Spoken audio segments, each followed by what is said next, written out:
गुम है किसी के प्यार में दिल सुबह शाम।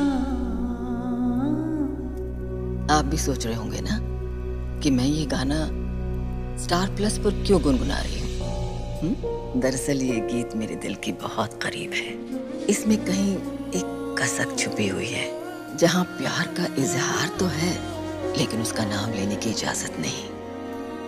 जब दिल किसी के प्यार में सुबह शाम गुम रहे तो मोहब्बत इबादत बन जाती है। इस गीत ने विराट की प्रेम कहानी को जन्म दिया है, जहाँ फर्ज की राह पर चलते चलते उसने अपने प्यार की कुर्बानी दे दी। विराट आज भी तड़प रहा है इंतजार में, आखिर उसका दिल गुम है किसी के प्यार में। गुम है किसी के प्यार में इस सोमवार रात 8 बजे स्टार प्लस और डिज्नी प्लस हॉटस्टार पर।